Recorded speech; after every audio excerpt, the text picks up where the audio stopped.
जिसाइया पुस्तक अध्याय 1 जनतार मंद कार्य।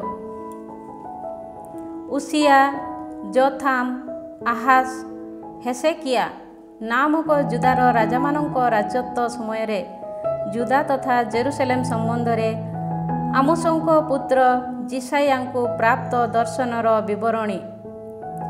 हे नवमंडल शुण, हे धराधाम शुण। प्रभु कहନ୍ତି, मु संतान मानंकु प्रतिपालन कली, किंतु से माने मो विरुद्धरे विद्रोह करी उठिछंती। बलद निज मुनिबकु जाने ओ गर्धब निज मालिकर गुहालकु जाने, किंतु इस्राएल जाने नहीं, मोर सजन बुझंती नहीं। जुदार शास्ति विधान। आहा, पापपूर्ण राज्य, दोषरे भारग्रस्त जनता, दुष्कर्मी मानंक संतानगण, भ्रांत आचरणकारी पुत्र वृंद, से माने प्रभुंको परित्याग करिछंती। इस्राएल रो पवित्र जनकंको से माने अवमानना करियछंती। से माने मो निकटरू संपूर्ण भावे पृथक होइछंती। मु कोन तुम मानंकु आहुरी आघात करिबि? तुमे माने काहींकि विद्रोहाचरण करुथिबो? समग्र मस्तक क्षत प्राप्त व हृदय निस्तेज होई रहिअछि। आपाद मस्तकरे कौनसी अनाघात स्थान नहीं, केवल क्षत, व्रण तथा रक्तस्रावी क्षत देखा जाए। चिपा होई से समस्त बंधा जाई नहीं, किंबा सेथिरे तैल लेपन करा जाई नहीं। तुम मानक राज्य विजन होई रहिछि। तुम नगरी सकूल अग्नि द्वारा दग्ध होइछि। तुम उपरि स्थित विदेशी माने तुम देश को ग्रास करियछंती ओ विदेशी मानक द्वारा विध्वस्त होइथिबा भଳି ताहा जनशून्य होइछि। द्राक्षा उद्यान रे थिबा कुड़िया, काकुड़ी क्षेत्रे अवस्थित बास ओ एक अवरुद्ध नगरी सदृश सियनर कन्या उक्षेपित होइछंती। सेनाधीश प्रभु जदि आम मानंक मध्यरु केतेकंकु अवशिष्ट रखी न थान्ते, तेबे आमे सदम सदृश होइथान्तु ओ गमरा सम होइथान्तु। हे सदमर शासक माने प्रभुंकर वाक्य शुण। हे गमरा निवासी माने आम ईश्वरंक शिक्षा प्रति मनोयोगी हुओ। प्रभु कहନ୍ତି, तुम मानंकर संख्याधिक नैवेद्य रे मोर कौन प्रयोजन? पुंगमेष गुड़िकर होम बड़ी ताहा हृष्टपृष्ट पशु मानंक मेद मो निमंते यथेष्ट होइछि। वृष, मेष शावक किबा पुंग छाग मानंक रक्तरे मु आह्लादित नुहे। मोर सन्निधान को आसीबा समय रे मोर प्रांगण को पद दलन करिबा पई किए तुम मानंक ठारू आसीअछि। आउ केबे हे व्यर्थ नैवेद्य उत्सर्ग कर नाही। धूपार्चना को मु घृणा करे। तुम मानंक अमावास्या, साबत तथा समावेश अपराध तथा आडंबरपूर्ण समावेश मो पक्षरे असह्य। तुम मानंकर अमावास्या तथा निरूपित उत्सव गुड़िको मो आत्मा घृणा करे। से समस्त मो प्रति दुर्बह, से गुड़िक मो पाई असहनीय। तुमे माने जेतेबेले तुम हाथ बढ़ाइबो, सेतेबेले मो मुख को मु तुम ठारो लुचाइबी। तुमे माने जेते प्रार्थना कले मध्य मु सुनिबी नाही। तुम हस्त रक्तरे कलंकित, निज निजको धौत करी शुद्धपुत हुओ। तुम दुष्कर्म गुड़िको मो चक्षु सम्मुखरू दूरेई नियो ओ मंद कार्यरू निवृत्त हुओ। सत्कर्म करिबा पई शिक्षा लाभ कर। नीतिनिष्ठा संधान कर ओ अत्याचारित मानंको साहाय्य कर। पितृहीन मानंको उद्देश्य रे न्याय विचार कर ओ विधवा मानंक सपक्ष रे जुक्ति बाढ़। प्रभु कहନ୍ତି, आसो आमे परस्पर मध्यरे विचार आलोचना करिबा।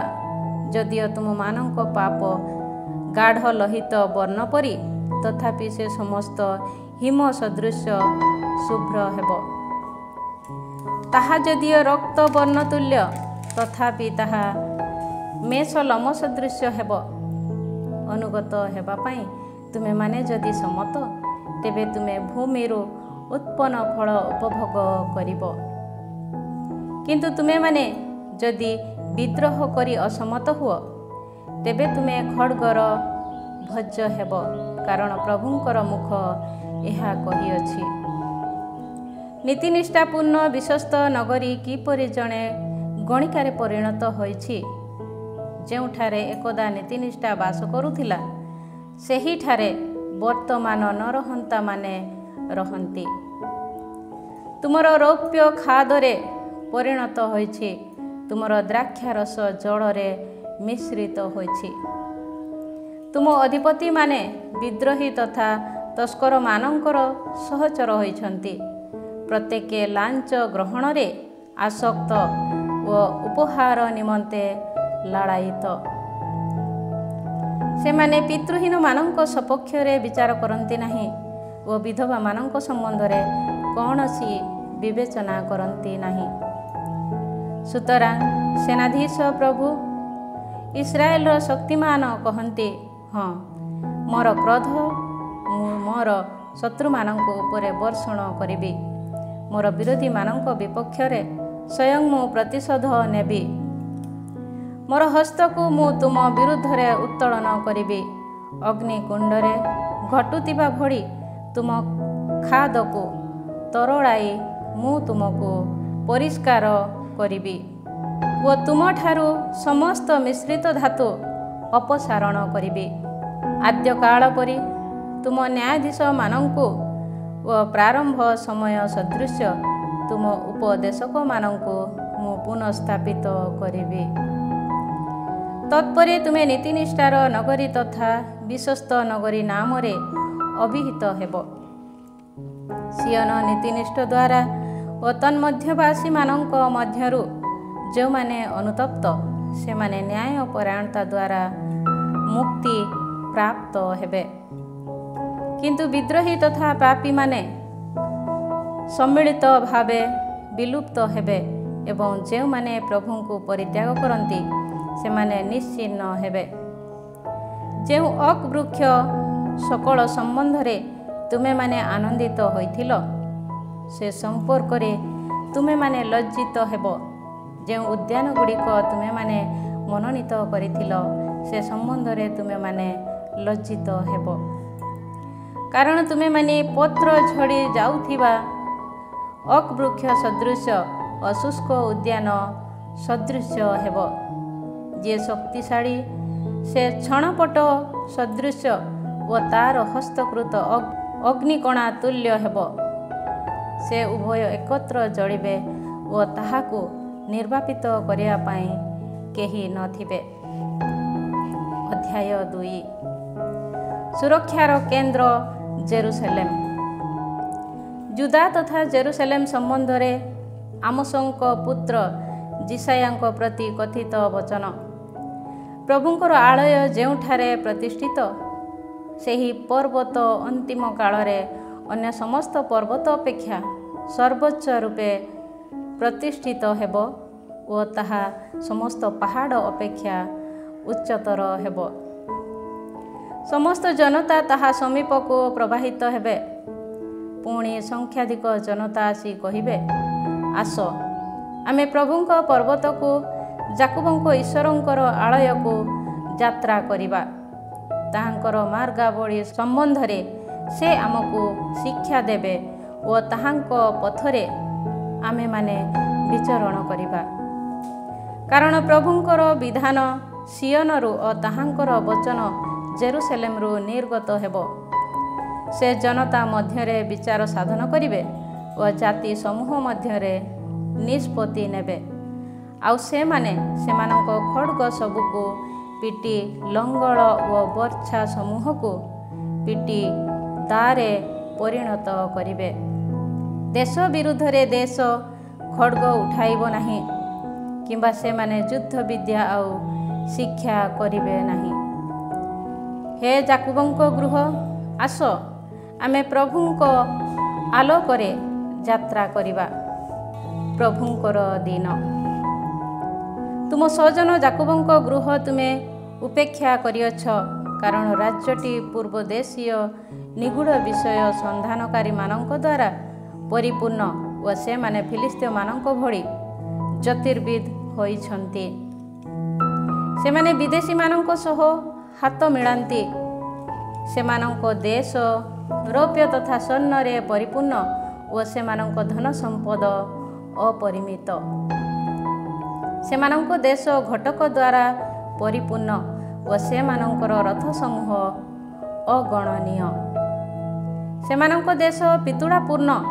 ସେମାନେ ସେମାନଙ୍କ ନିଜ ହସ୍ତକୃତ ତଥା ନିଜ ଆଙ୍ଗୁଳି ନିର୍ମିତ ବସ୍ତୁ ସମ୍ମୁଖରେ ପ୍ରଣିପାତ କରନ୍ତି। ମନୁଷ୍ୟ ବିନୀତ କରାହୁଏ, ପୁଣି ମନୁଷ୍ୟଗଣ ନିଜକୁ ଅବନମିତ କରନ୍ତି। ସେମାନଙ୍କୁ କ୍ଷମା ଦିଅ ନାହିଁ। ଶୈଳ ଫାଟକରେ ପ୍ରବେଶ କର, ଧୂଳିରେ ଗୁପ୍ତ ହୋଇ ରୁହ। ସେହିପରି ପ୍ରଭୁଙ୍କର ଆତଙ୍କ ସମ୍ମୁଖରୁ ଓ ତାଙ୍କର ମହତ୍ତର ଗୌରବରୁ ରକ୍ଷା ପ୍ରାପ୍ତ ହୁଅ। ମନୁଷ୍ୟର ଅହମିକାପୂର୍ଣ୍ଣ ଦୃଷ୍ଟିପାତ ବିନୀତ କରାଯିବ, ମନୁଷ୍ୟର ଔଦ୍ଧତ୍ୟ ଅବନମିତ କରାଯିବ। ଆଉ ସେହିଦିନ କେବଳ ପ୍ରଭୁ ଉନ୍ନୀତ ହେବେ, କାରଣ ସେନାଧୀଶ ପ୍ରଭୁଙ୍କର ଏକ ଦିନ ଅଛି। ଅହଙ୍କାରୀ, ଉଦ୍ଧତ, ଉନ୍ନତ ତଥା ଉଚ୍ଚ ଭାବ ବିଶିଷ୍ଟ ସମସ୍ତଙ୍କର ବିପକ୍ଷ ଏକ ଦିବସ। ଲେବାନନର ଉଦ୍ଧତ ତଥା ଉନ୍ନତ ସମସ୍ତ ଦେବଦାରୁ, ବାସାନର ସମସ୍ତ ଓକ୍ ବୃକ୍ଷ, ସମସ୍ତ ଉଚ୍ଚ ପର୍ବତ ତଥା ସମସ୍ତ ଉଦ୍ଧତ ପାହାଡ଼, ସମସ୍ତ ଉଚ୍ଚ ଗମ୍ବୁଜ ତଥା ସମସ୍ତ ସୁଦୃଢ଼ ପ୍ରାଚୀର, ତାର୍ସିସର ସମସ୍ତ ଜାହାଜ ତଥା ସମସ୍ତ ମନୋହର କାରୁକାର୍ଯ୍ୟ ବିପକ୍ଷ ଏକ ଦିବସ।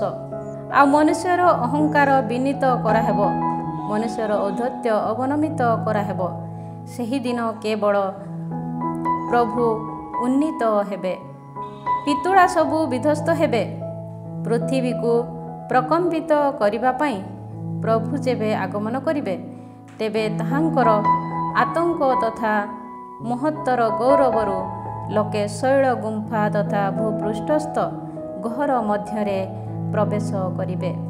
ପୃଥିବୀକୁ ପ୍ରକମ୍ପିତ କରିବା ପାଇଁ ପ୍ରଭୁ ଯେବେ ଉଠିବେ, ତେବେ ତାହାଙ୍କର ଆତଙ୍କ ତଥା ମହତ୍ତର ଗୌରବରୁ ରକ୍ଷା ପାଇବା ପାଇଁ ଲୋକେ ଉପାସନା କରିବା ନିମନ୍ତେ ଯେଉଁ ପିତୁଳା ସବୁ ରୌପ୍ୟ ତଥା ସ୍ୱର୍ଣ୍ଣରୁ ପ୍ରସ୍ତୁତ କରିଥିଲେ, ସେ ସମସ୍ତକୁ ମୂଷିକ ତଥା ବାଦୁଡ଼ି ସମ୍ମୁଖରେ ନିକ୍ଷେପ କରିବେ ଓ ଶୈଳ ଗହ୍ୱର ତଥା ପଥର ଫାଟରେ ପ୍ରବେଶ କରିବେ।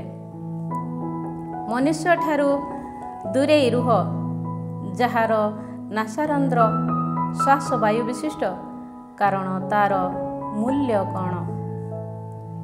ଅଧ୍ୟାୟ 3। ଜେରୁସଲେମର ଅରାଜକତା। ଦେଖ, ପ୍ରଭୁ ସେନାଧୀଶ ପ୍ରଭୁ ଜେରୁସଲେମ ତଥା ଜୁଦାଠାରୁ ଅବଲମ୍ବନ ତଥା ଯଷ୍ଟି ଅର୍ଥାତ୍ ସମଗ୍ର ଅପରିହାର୍ଯ୍ୟ ରୁଟି ତଥା ଜଳ ଅପସାରଣ କରନ୍ତି। ଶକ୍ତିଶାଳୀ ବ୍ୟକ୍ତି, ଯୋଦ୍ଧା, ନ୍ୟାୟାଧୀଶ, ପ୍ରବକ୍ତା, ନିଗୁଢ଼ ବିଷୟ ସନ୍ଧାନକାରୀ, ବୟୋଜ୍ୟେଷ୍ଠ, 50 ସୈନ୍ୟାଧୀଶପତି, ସମ୍ଭ୍ରାନ୍ତ ବ୍ୟକ୍ତି, ଉପଦେଷ୍ଟା, ନିପୁଣ ଯାଦୁକର ଓ ପ୍ରବୀଣ ଶୁଭାଶୁଭବାଦୀ ସମସ୍ତେ ନିଶ୍ଚିହ୍ନ ହେବେ। ସେମାନଙ୍କର ଶାସକ ରୂପେ ବାଳକମାନଙ୍କୁ ମୁଁ ନିୟୋଜିତ କରିବି ଓ ଶିଶୁମାନେ ସେମାନଙ୍କ ଉପରେ କର୍ତ୍ତୃତ୍ୱ କରିବେ। ପୁଣି ଜନତା ପରସ୍ପର ପ୍ରତି ଅତ୍ୟାଚାର କରିବେ। ପ୍ରତ୍ୟେକ ବ୍ୟକ୍ତି ତାର ଅନ୍ୟ ସହନାଗରିକ ଓ ପ୍ରତ୍ୟେକ ବ୍ୟକ୍ତି ତାର ପ୍ରତିବେଶୀ ବିରୁଦ୍ଧରେ ଉପଦ୍ରବ କରିବେ। ଯୁବକ ବୟୋବୃଦ୍ଧଙ୍କୁ ଓ ଅଧମ ବ୍ୟକ୍ତି ସମ୍ମାନିତ ବ୍ୟକ୍ତିକୁ ଅବମାନନା କରିବେ। ଜଣେ ବ୍ୟକ୍ତି ତାର ପିତୃଗୃହରେ ପ୍ରବେଶ କରି ନିଜ ଭ୍ରାତାଙ୍କୁ ସାକ୍ଷାତ କରି କହିବ, ତୁମର ଗୋଟିଏ ପୋଷାକ ଅଛି, ସୁତରାଂ ତୁମେ ଆମମାନଙ୍କର ନେତା ହୁଅ ଓ ଏହି ଧ୍ୱଂସାବଶେଷର ଗଦା ତୁମର ଶାସନାଧୀନ ହେଉ।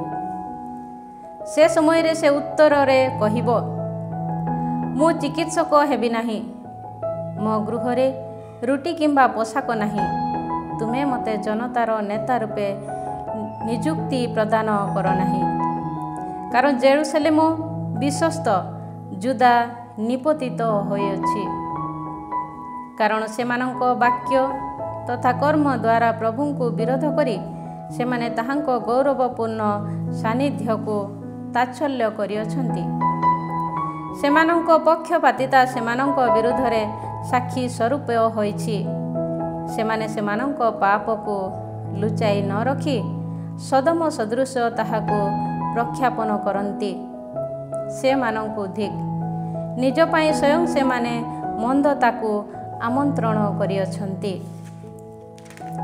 ନୀତିନିଷ୍ଠ ବ୍ୟକ୍ତିମାନଙ୍କୁ କୁହ ଯେ ସେମାନଙ୍କର ମଙ୍ଗଳ ହେବ, କାରଣ ସେମାନେ ସେମାନଙ୍କ କର୍ମ ଫଳ ଭୋଗ କରିବେ। ଦୁଷ୍ଟ ବ୍ୟକ୍ତିକୁ ଧିକ୍, ତା ପ୍ରତି ଅନିଷ୍ଟ ଘଟିବ, କାରଣ ସେ ଯାହା କରିଅଛି ତା ପ୍ରତି ତାହା କରାହେବ। ମୋର ସଜନ ଶୁଣି ଶିଶୁମାନେ ସେମାନଙ୍କର ଉତ୍ପୀଡ଼କ ହୋଇଛନ୍ତି ଓ ନାରୀମାନେ ସେମାନଙ୍କ ଉପରେ କର୍ତ୍ତୃତ୍ୱ କରନ୍ତି। ହେ ମୋର ସଜନ, ତୁମର ନେତାମାନେ ତୁମମାନଙ୍କୁ ପଥଭ୍ରଷ୍ଟ କରନ୍ତି ଓ ତୁମ ଗତିପଥକୁ ବିଭ୍ରାନ୍ତ କରନ୍ତି। ଚିରକାଳ ବିଚାର କରିବା ପାଇଁ ପ୍ରଭୁ ପ୍ରସ୍ତୁତ ହୋଇଛନ୍ତି, ସଜନମାନଙ୍କର ବିଚାର କରିବା ପାଇଁ ସେ ଦଣ୍ଡାୟମାନ। ପ୍ରଭୁ ସଜନମାନଙ୍କ ବୟୋଜ୍ୟେଷ୍ଠ ତଥା ଶାସକମାନଙ୍କ ସହିତ ବିଚାରକୁ ଆଗମନ କରନ୍ତି।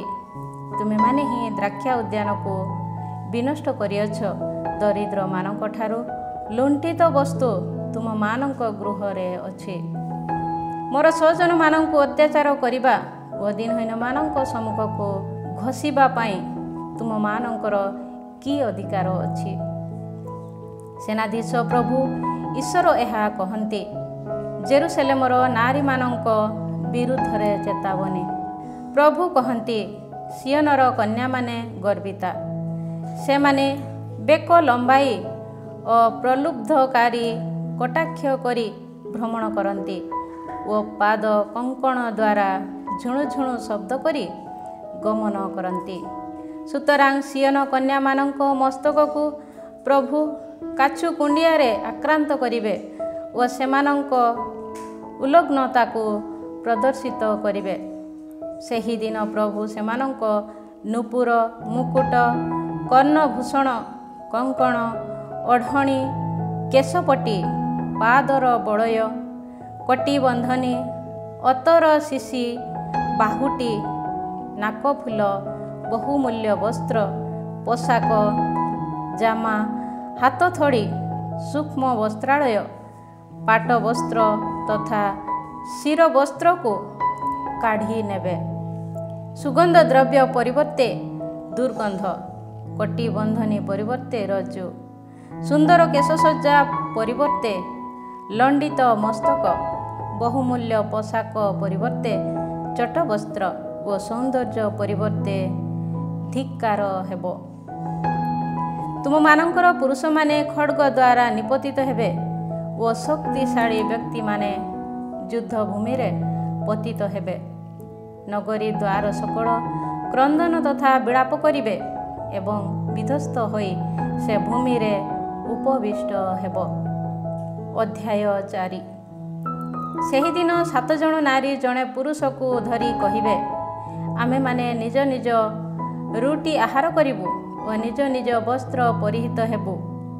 କେବଳ ତୁମ ନାମରେ ଅଭିହିତା ହେବା ପାଇଁ ଆମକୁ ଅନୁମତି ଦିଅ ଓ ଆମମାନଙ୍କର ଅପମାନକୁ ଦୂରେଇ ଦିଅ। ମୁକ୍ତିର ପ୍ରତିଶ୍ରୁତି ଓ ଭାବି ନବୀକରଣ। ସେହିଦିନ ପ୍ରଭୁଙ୍କ ଦ୍ୱାରା ପ୍ରତିପାଳିତ ଶାଖା ମନୋହର ତଥା ମୋହନୀୟ ହେବ। ଯେଉଁମାନେ ଇସ୍ରାଏଲରେ ଅବଶିଷ୍ଟ ରହିବେ ସେମାନଙ୍କ ଅଭିମାନ ତଥା ମହତ୍ତ୍ୱ ସ୍ୱରୂପ ହେବ ଭୂମିର ଉତ୍ପାଦିତ ଫଳମୂଳ। ପୁଣି ଯେଉଁମାନେ ସିୟନରେ ପରିତ୍ୟକ୍ତ ହୋଇ ରହିବେ, ଯେଉଁମାନେ ଜେରୁସଲେମରେ ଅବଶିଷ୍ଟ ରହିବେ ଓ ଜେରୁସଲେମରେ ଜୀବନଯାପନ କରିବା ପାଇଁ ଯେଉଁମାନେ ଗଣିତ, ସେହି ବ୍ୟକ୍ତିଗଣ ସନ୍ଥ ଜନ ରୂପେ ନାମିତ ହେବେ। ବିଚାରର ଆତ୍ମା ତଥା ଜ୍ୱଳନ୍ତ ବାୟୁର ଆତ୍ମା ମାଧ୍ୟମରେ ପ୍ରଭୁ ଯେତେବେଳେ ସିୟନ କନ୍ୟାମାନଙ୍କ କଳୁଷତାକୁ ପ୍ରକ୍ଷାଳନ କରିବେ ଓ ଜେରୁସଲେମର ମଧ୍ୟବର୍ତ୍ତୀ ରକ୍ତ ଦାଗକୁ ନିଶ୍ଚିହ୍ନ କରିବେ, ସେତେବେଳେ ସିୟନ ପାହାଡ଼ ଉପରେ ଓ ସେଠାରେ ସମ୍ମିଳିତ ବ୍ୟକ୍ତିମାନଙ୍କ ଉପରେ ପ୍ରଭୁ ଦିବା କାଳରେ ଏକ ମେଘ ଓ ରାତ୍ରି କାଳରେ ଧୂମ ତଥା ଉଜ୍ଜଳ ପ୍ରଦୀପ୍ୟମାନ ଅଗ୍ନି ସୃଷ୍ଟି କରିବେ।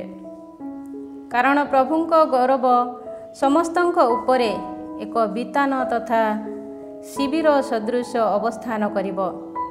ଦିବାକାଳର ଉତ୍ତାପ ସମୟରେ ତାହା ଛାୟା ପ୍ରଦାନ କରିବ ଏବଂ ଝଡ଼ ତୋଫାନ ତଥା ବୃଷ୍ଟିପାତ ସମୟରେ ତାହା ସୁରକ୍ଷା ତଥା ଆଶ୍ରୟସ୍ଥଳ ହୋଇ ରହିବ।